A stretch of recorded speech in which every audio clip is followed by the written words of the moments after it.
All right, guess what? Spooky story time.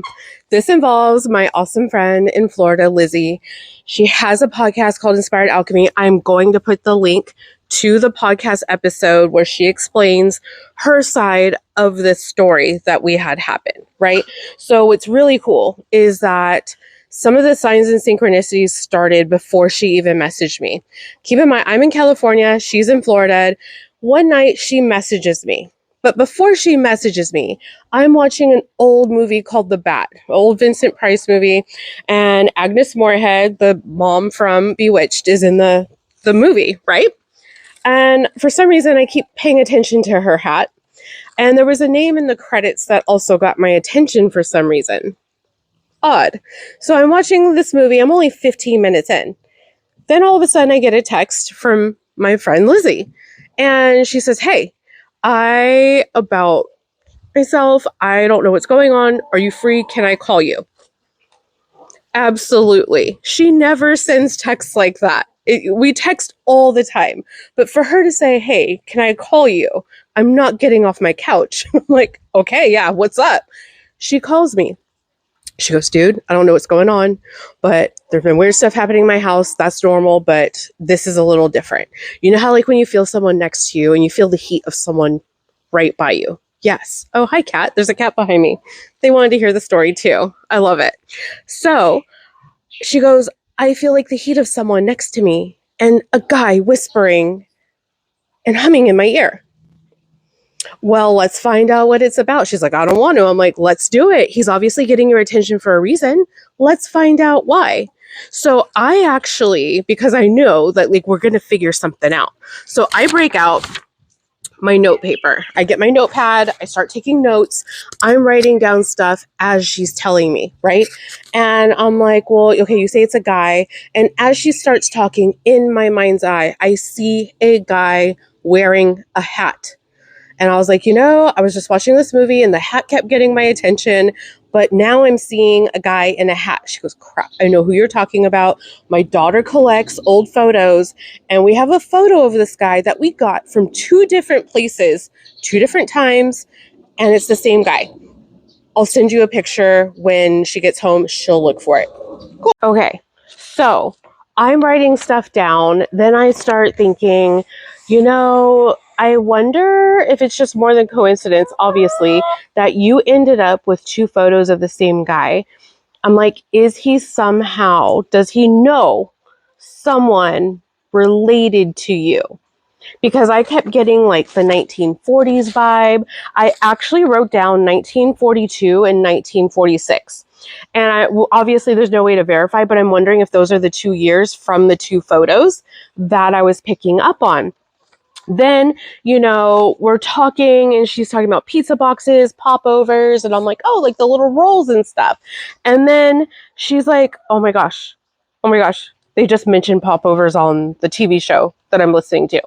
And then at one point we were talking about like possible names. Like we feel like there was someone who was like a mutual party. There was like some kind of rivalry between these 2 restaurants. There may be some mob activity in the background kind of thing. And someone getting hurt. And I'm like, I feel like someone got hurt, but unintentionally. And I was like, I heard the name in my head, Tommy. And as I say Tommy, she's like, oh my God, I was just thinking that name. And I'm like, well, okay, if you and I were thinking the same name, that's obviously something. And then she's like, oh my gosh, on the TV, the host is meeting the restaurant owner and the restaurant owner's name is Tommy. Like we're getting all kinds of instant confirmation. We're freaking out, but excited at the same time. And I get the feeling that someone lost a finger because this guy, this ghost, was part of a group that was trying to intimidate him. And so 2 of his associates or something were trying to intimidate a butcher. And someone inadvertently lost a finger because in my mind's eye, I see like someone slipping because the ground is wet in the butcher shop. And because someone slipped, someone lost a finger, half a finger, and maybe a tip of another finger, right? And so we're also getting like some other names and stuff like that. And so it's interesting because the other day I've been on a Murder She Wrote kick, and one of the episodes that I remember from watching the other day is this Italian family. They ran a restaurant, but there was some mob activity going on in the background too. So it's really interesting how like some of these signs and synchronicities started happening on my end before she even messaged me, and then they all kind of start coming together as her and I are talking about this. And so I tell her, I feel like you're supposed to facilitate some kind of reconciliation. And she's just as gifted as I am when it comes to the mediumship, the intuition, the knowing things. And of course, she didn't want to do it, but I pushed her because I was like, no, like, let's get this guy to leave you alone. There's obviously a reason. He keeps getting your attention, getting your daughter's attention. And so I feel like, because someone lost a finger, I was like, let's do a reconciliation. And I have a feeling that if you have them shake hands, something will shift. And so she goes, oh my gosh, as you were saying that, I was visioning all of that happening. And as they shook hands, the guy that lost a finger, his fingers reappeared. And that's what I saw in my mind's eye too. So of course, some things of this story are obviously not able to like confirm. It's all like things that we were picking up. But like the hat getting my attention in the movie, the names lining up, then me picking up on a name, her picking up on the same name, and then the TV show mentioning said name. That's a little bit more than just coincidence. And I think the ducks agree. So, with that being said, definitely check out her podcast because there's more to the story. Plus, she goes over like what happens after we get off the phone. And it's interesting because she goes, I feel like we have to do all this before my daughter and husband get back, right?